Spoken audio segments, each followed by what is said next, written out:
Udlakot, sivudlang may kuya rigumabunga NDP ngo katikatabanya katigigakit. Ukakaktok puwila tamakwa pibadliyayot isimaro tigidlutigot.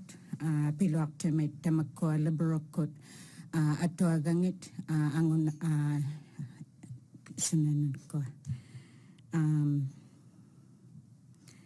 Tamakwa Inuit tay mangane say matinot napaktitiyo tinang nakaktaw gasong niyang nang mot isamarok kama tamakwa ungataktok sa rayikot ato agsangin not kinaw yang nit atok padlian niyak tilugit tukangang iluang mata inung not ukyok taktong miyaw not tamakwa isamarok yatin o kagayak tokata naroon na gayak tok suta tamakwa akagak tok taw yakakang nanginin inuilo at ukyok taktong miulo sa pudjaw tiya making niyakotik kinaw yait amisungukan nakakang mata ukyok taktong mut amaro inuit ilaw yakakak sutit taman na ukyok taktok naminaksok taglatang niyako ni Canada mit ilaw yakakang nanginin.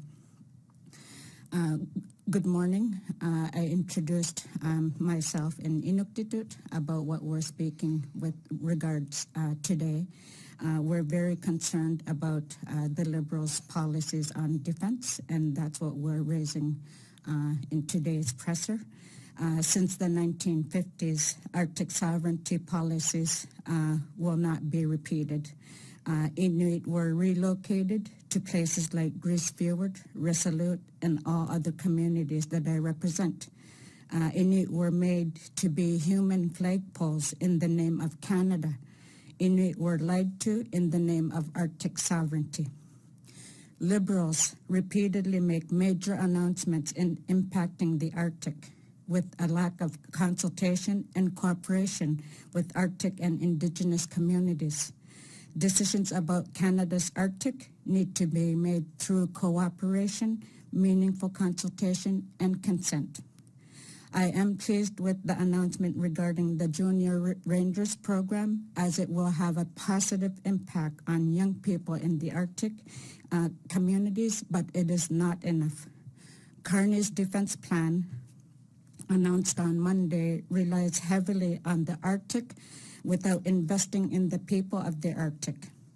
Protecting Canada's Arctic means first and foremost investing in Inuit and Arctic territorial communities. Inuit expertise is being ignored, who have traditional knowledge of the Arctic since time immemorial. We've ended up in the past with rifles that don't work in the cold and projects that are never finished, like that of the Nunavut project in Nunavut. Too many times, Nunavut have barriers to engagement to Arctic security. Inuit Nunavut are living in unsafe, unhealthy housing conditions and have the highest poverty and food security in Canada. Since Nunavut was formed in 1999, it has experienced chronic underinvestments in community infrastructure and health care by successive liberal and conservative governments. New Democrats have always prioritized investments in people. Protecting Canada's Arctic sovereignty and security must include investments in northern communities and northerners.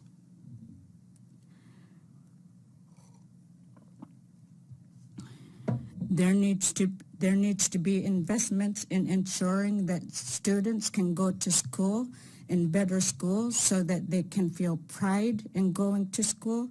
They need better housing, more reliable power, improved health care throughout the Arctic, including addressing TB. We have more communities with epidemic of TB. We need investments in airport and marine infrastructure so that Nunavut can be engaged in Arctic sovereignty, which they so dearly want to. But if we're going to be treated as human flagpoles, we are at risk at remaining in poverty, and we need to ensure that that does not happen again. I will now give the floor to my colleague, Kuyanami.